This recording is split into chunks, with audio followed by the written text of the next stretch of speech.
All right, I think we're live, right, Mark? Just a second.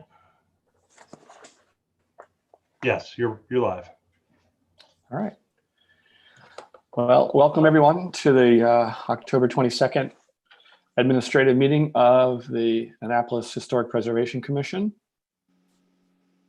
A quorum being present, this meeting of the Annapolis Historic Preservation Commission shall come to order.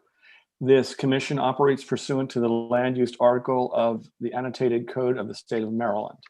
Local authority for the commission is derived from municipal code of the city of Annapolis, chapter 21, section 56. I just want to pause and make sure everyone can hear me okay. Yes. Great. On another call yesterday, I went on for about 10 minutes and no one could hear me. The purpose of the HPC is to preserve sites, structures, and districts of historical, cultural, archaeological, or architectural significance. Requirements for serving on the commission are detailed in Chapter 21, Section 8.06. The HPC operates pursuant to the State of Maryland Open Meetings Act, and therefore no pending application shall be discussed between or amongst commissioners outside the public hearing to determine the disposition of any application. Okay. Tonight's agenda, first on the agenda is a roll call. Kim Finch, please. Present. Bobby Collins. Present. Will Scott. Here. And I'm Tim Leahy here. I'm the chair. Also with us is Roberta Lanor. And our recorder is Ms. Tammy Hook. Present. Thank you. Going to go over to the agenda again. I don't think I really need it too much, but next on the agenda is approval of minutes from September 8th is the first one. Are there any edits or comments on the meeting from September 8th? No. That's me. All right. I'll take a motion to approve the minutes for September 8th. I move that we approve the minutes for September 8th. Second? I'll Will second. seconds. Okay. Thank you. All in favor? Aye. Aye. Aye. All opposed? All abstain. All right, they're approved. All right, next is the approval of meeting minutes from September 24th, 2020. Any comments or changes to those minutes? I had none. Okay, I'll take a motion to approve. We approve the minutes for September 24th, 2020. And a second. Will seconds. All in favor? Aye. Aye. All opposed? All abstain? All right. So those are approved. Okay. Next on the agenda is administrative business. We only have one item tonight, and that is our rules of procedure review. We're getting back to this, as you all know, from many months ago. I'll do, I think, just to refresh your memories from BC before COVID. And for the record, I would like to just spend a minute reviewing what we've done and why, and then we can have a discussion. On the first page of the document that I sent up to you, I outlined the objectives of the revision, which were to remove redundant sections to the statutes, which were already stated we don't need them in our rules. There was at least one section that's not in effect, having to do with stop work orders. We wanted to clarify clarify some wording and add any sections that weren't actually written in, but we do in practice. For instance, this administrative meeting we're at right now isn't written into our rules of procedure as a routine that we've always, as far as I've at least 12 years, we've always done it. So we want to put it in there. Then clarifying wording was important. I also wanted to take the initiative to reorder the sequence. It had been cobbled together like Frankenstein over years. And as you read through them, sometimes you jump from the application to the hearing, back to the application to the actions which might take place after the hearing. And I just sequenced it. And I think you all remember all of those reasons. So hopefully you do remember that. We discussed them in meetings in the 22nd of March 2018, 24th of May 2018, 24th of January 2019, 21st of February 2019, 23rd of January 2020, and finally 27th of February 2020. So as a group, we've discussed these, and I've obtained your comments, and the edit you see before you includes all of them. The final comments also came from the city attorney, Joel Braithwaite, regarding section 8. So I wanted to kind of read that into the record for our purposes tonight.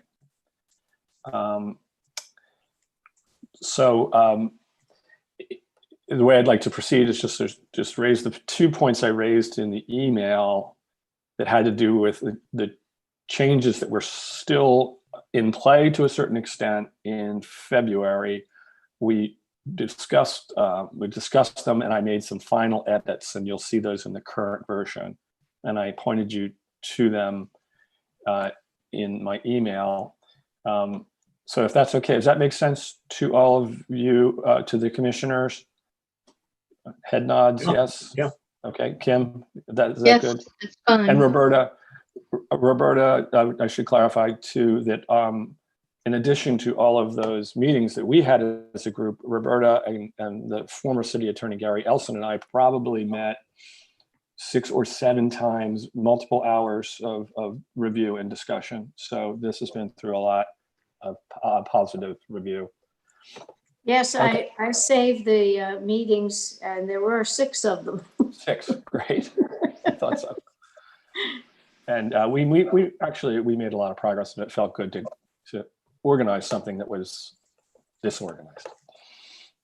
Okay, so just to draw your attention to the first point had to do in section 2.1. The current rules of procedure define maintenance and repair with specific. It actually referred to what was called routine maintenance, and it defined it as less than 50 square feet of change or less than $250. And it actually exempted that from review. The concern both from the city attorney, well, first of all, the city attorney felt the numbers were arbitrary.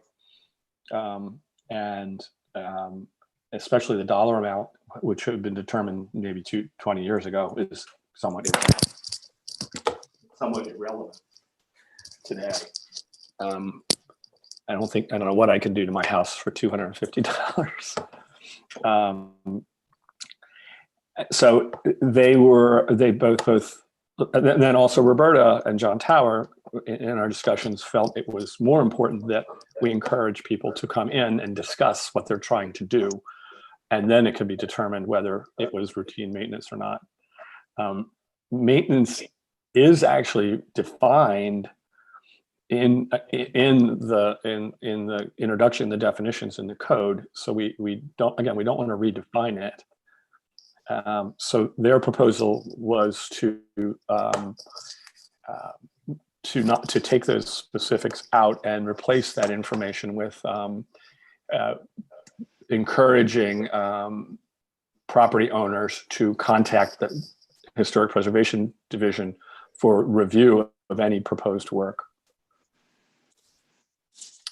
And based on that consultation, the Chief of Historic Preservation shall determine if an application is required. I would imagine many of these smaller things would be administrative, but it takes away the arbitrary number of 50 square feet or 250. So that was the intent there. That seems good. That know, seems like a I- good direction. I mean, our policy is ask first. Correct. So we're just, I think they are somewhat arbitrary numbers. So, Yes. and it's more flexible over time. Okay. That's our goal. Mhm. And I feel it's important that if maintenance and repair is already defined in code section 215620, we don't want to introduce something new that has, oh, by the way, it also means something else like $250. So that's in section 2.1 as it reads right now. Okay. And when this gets updated online for homeowners, will we be able to make it fairly simple for them? In other words, when it says it's defined here, we link to it or something? I'm just, are we Good gonna? question. The simple answer is we will be replacing the existing rules of procedure on the website with these rules of procedure. Right. And hopefully they can then, join up all the pieces that a homeowner might need to make it as easy as possible for them. Well, they do go on for many pages. So I think what you're really saying is we might want to take the opportunity to take a look at what we have on our website for homeowners or property owners. Yeah. And do a little more web friendly or simplify it, because I'm not sure a homeowner could find Article 2.1 buried here. It's honestly, rules of procedure are really kind of detailed. They're not educational, I guess. But I'm more than happy to work with Roberta, and maybe we probably have something like frequently asked questions. And that would be infrequent. But the number, everybody's questions are different, and the number one request that we have for property owners is to contact us, because every property is so different. We have basic rules of making sure we are preserving as many historic materials as possible. But every single project is unique. It really is. And so, we're stressing that we want to talk to you and we want to come out. Right. And you're happy to do that. This is slightly off topic, but I'll bring it up and we can talk about it in the future. It's interesting that the Historic Preservation Division and the Historic Preservation Commission have two different web pages. And they are not always in total sync. And one, in my opinion, one should just basically be briefer than the other, and then the policy should refer to one should refer to the other, so we don't get out of sync. And I have made the Historic Preservation Division website simpler because people don't read. So we just want everyone to contact us. Yeah. Okay. All right. I'm getting all sorts of texts here. Okay.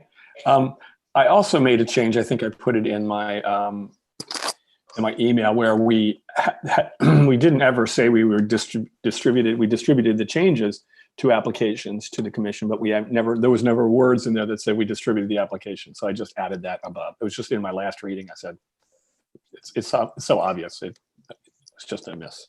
So I added that. And then you'll see in section 8.1, one of the most important changes in here is we did not refer previously to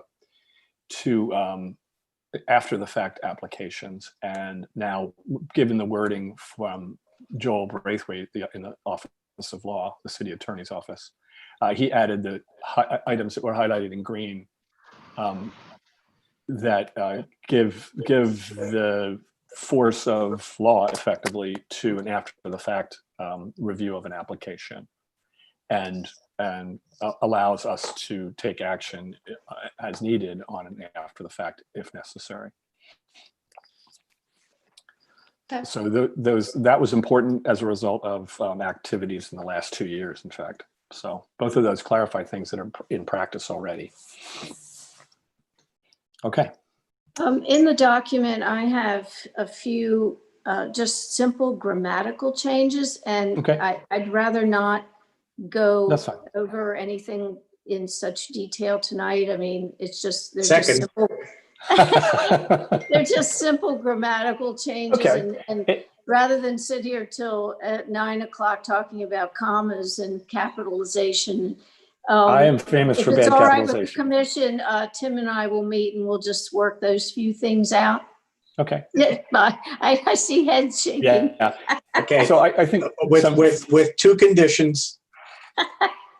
Yes. When in doubt, use a comma and always two spaces after a period. there you No, go. No, she doesn't like, I always do two spaces. I Yeah. always I don't, and Bobby doesn't. there But- are two camps. There's the just Oxford like the comma the and Oxford and comma. one I'm good with the after Oxford.